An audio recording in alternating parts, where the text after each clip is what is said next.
m'exprime. Tu es fils du Poul, tu es un haut cadre de ce pays, tu as été Premier ministre du Congo, et je voudrais que tu nous parles du concept de la municipalisation, et en plus, qu'est-ce que tu penses aussi de la municipalisation accélérée au Poul?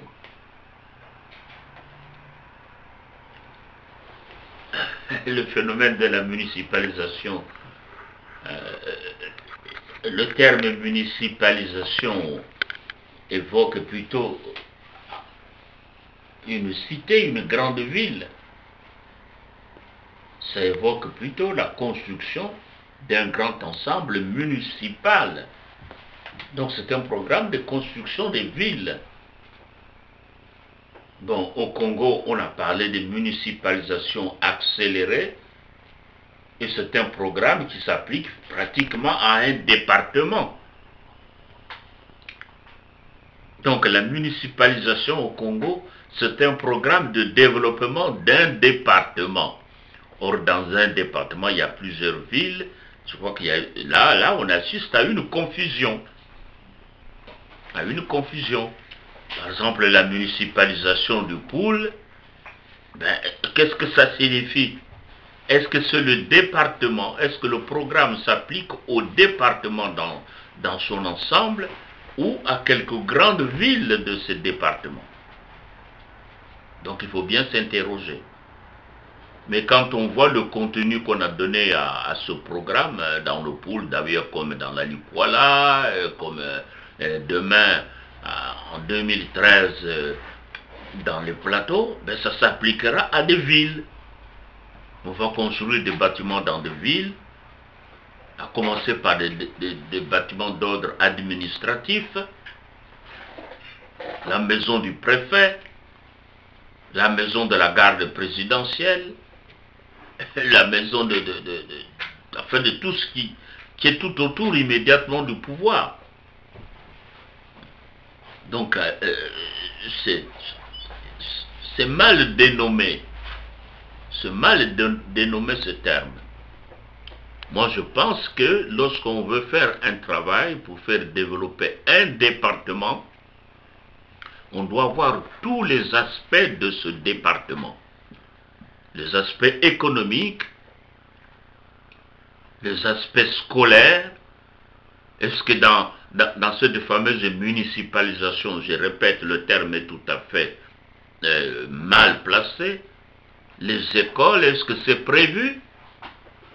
Par exemple, dans le Poul, les écoles Anko, mon village natal, le collège d'Unko, les écoles à Vinza, les écoles à Kindamba, etc., à Boko, ainsi de suite, partout. Est-ce que c'est prévu ça? Or, c'est la base du département, par exemple, sur le plan de l'éducation, que les écoles.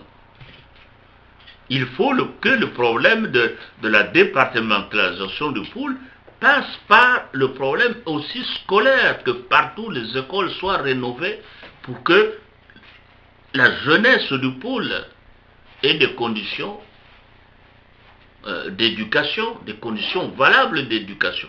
Mais si vous oubliez la scolarisation dans le Poul, c'est zéro. Si vous oubliez les dispensaires dans le Poul, c'est zéro. Et si je fais par exemple référence aux efforts de la colonisation pour que le Poul, par exemple, soit bien parti pour l'avenir, mais les colons avaient commencé par faire des écoles partout dans le Poul. Les colons avaient commencé par mettre des dispensaires par-ci par-là, par faire des routes par-ci par-là, pour que l'administrateur colonial circule, pour que le recensement se fasse, pour les vaccinations se fassent. Donc il y a des structures de base que moi j'appelle les routes, les écoles, les dispensaires, qui permettent de recensement et tout. Or là, les programmes de municipalisation, quand on se réfère à ce qui a été fait partout avant que le Poul ait donc son tour de municipalisation, mais partout on n'a fait que des bâtiments d'ordre administratif. Et j'apprends aussi que dans la Lukwala, c'est inachevé. Donc, ce programme-là, par sa dénomination, est mal dénommé. Ce n'est pas ça, ce n'est pas une municipalisation. Il s'agit de développer un département. Ça, c'est ma première remarque. Ma deuxième remarque, c'est qu'on ne peut pas développer un département l'un après l'autre. C'est de l'enfantillage.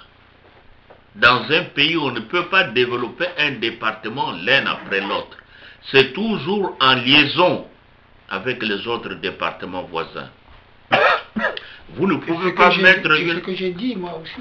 Oui, on ne peut pas mettre une infrastructure profonde dans le pôle sans liaison avec les plateaux, sans liaison avec le département de Muyonzi, de la Bwenza, de la Lekumu.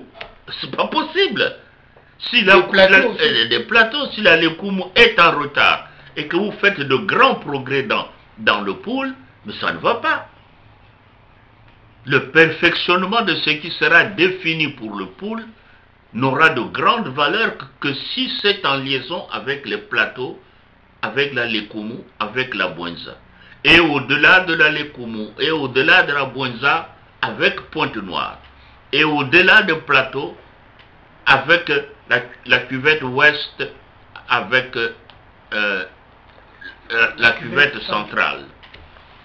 Donc, en fait, la départementalisation, au point de vue économique, ou bien ce que vous appelez la municipalisation, c'est l'application d'un programme national au niveau d'un département.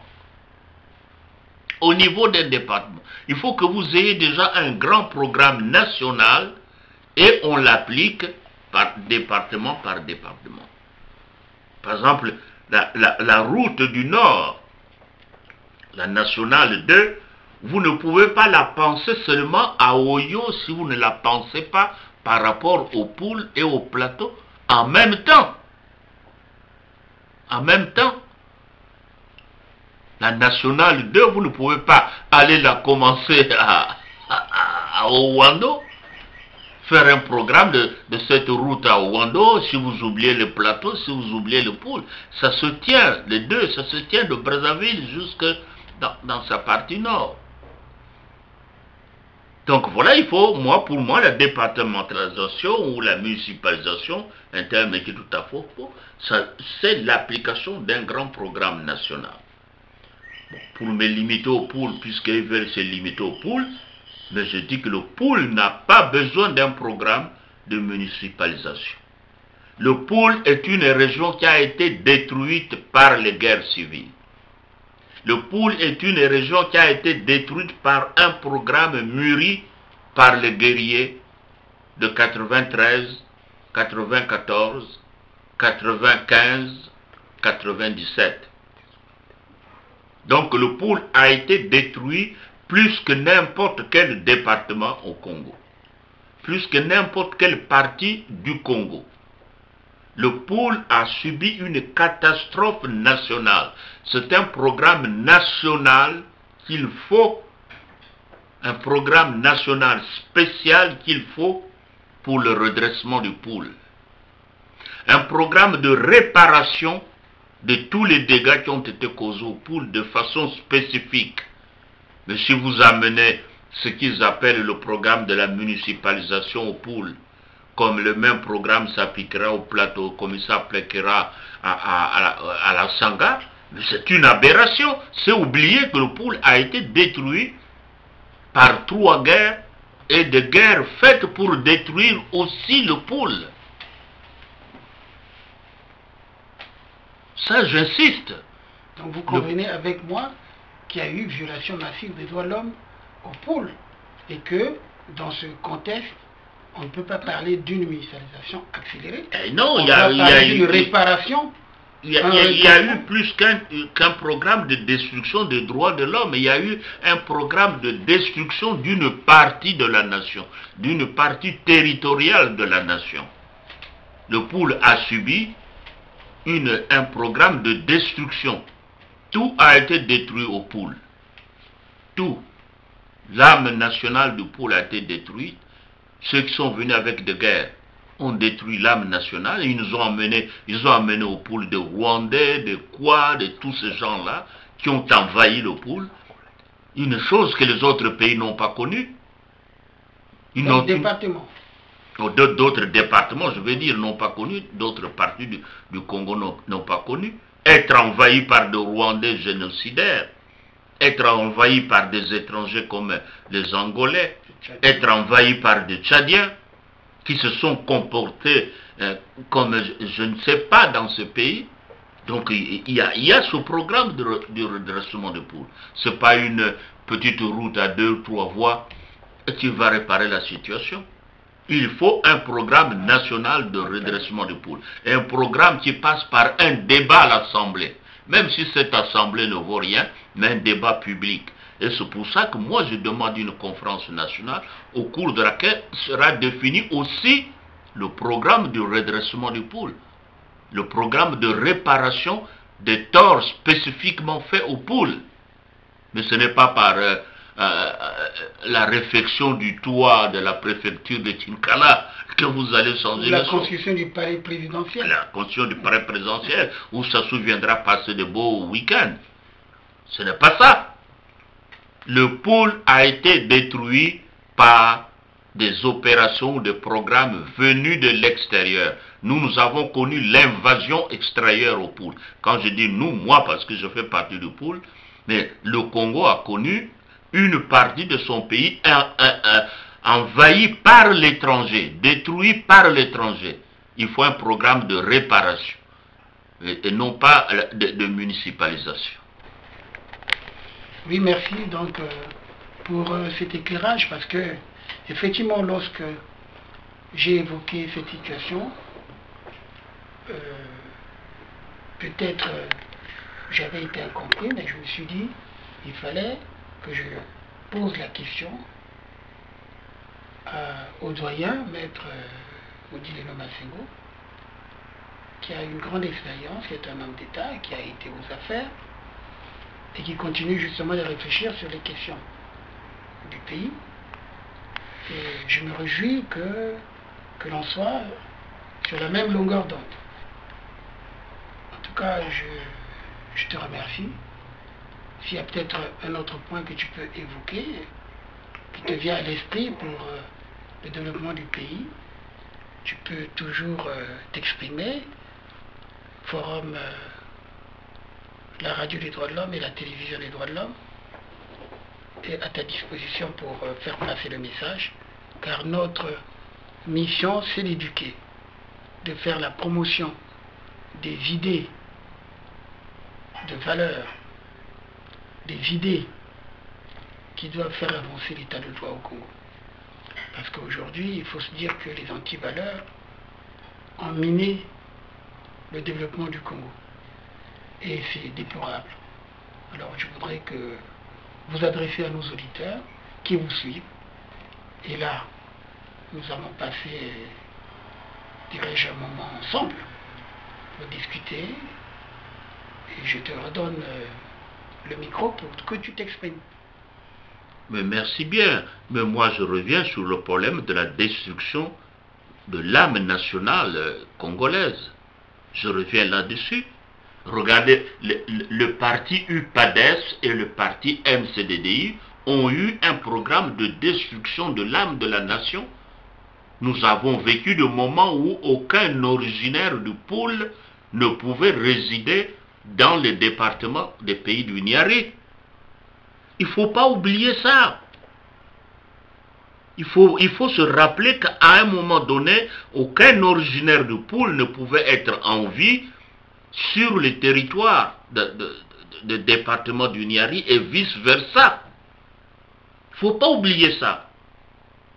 Il ne faut pas non plus oublier qu'à un moment donné, aucun originaire du Nord ne pouvait être en paix à Bakongo. Nous avons détruit l'âme du pays. Mais alors, qu'avons-nous fait pour rétablir l'âme du pays dans sa quiétude? Qu'avons-nous fait? Moi, je pose la question à Sassou. Sassou, es-tu d'accord avec moi que l'âme du pays a été détruite. Es-tu d'accord avec moi qu'à aucun moment, plutôt à un certain moment, aucun originaire du Poul ne pouvait être sur le territoire du Niari, en paix et en vie? Qu'à un moment, aucun originaire du Niari ne pouvait être en paix et en vie sur le territoire du Poul. Qu'au même moment, aucun originaire du Nord ne pouvait être en paix dans ces différentes régions. Es-tu d'accord avec moi là-dessus? Si oui, je te pose la question suivante. Qu'as-tu fait pour que l'âme du pays soit rétablie? Qu'as-tu fait? Quel est le processus qui a été mis en mouvement pour que, du fond du cœur, tous les citoyens congolais se retrouvent? Cesse d'être de cocoy, cesse d'être de ninja, cesse d'être de cobra. Rien n'a été fait jusqu'aujourd'hui, rien. Quand tu as gagné, moi j'ai salué la fin de la guerre. Je ne t'ai pas dit que tu avais gagné. Je t'ai adressé une lettre dans laquelle je dis c'est la fin de la guerre civile et qu'il faut faire un programme de redressement du pays, un programme de réconciliation de tous les Congolais. Et ce programme, tu l'as fait de façon souveraine, tout seul, je sais pas quoi, dialogue national, convention nationale, constitution de 2002. Ce sont des petites solutions devant un drame de la nation comme celui que nous avons connu. Donc, les municipalisations de tout ça, ce sont des choses qui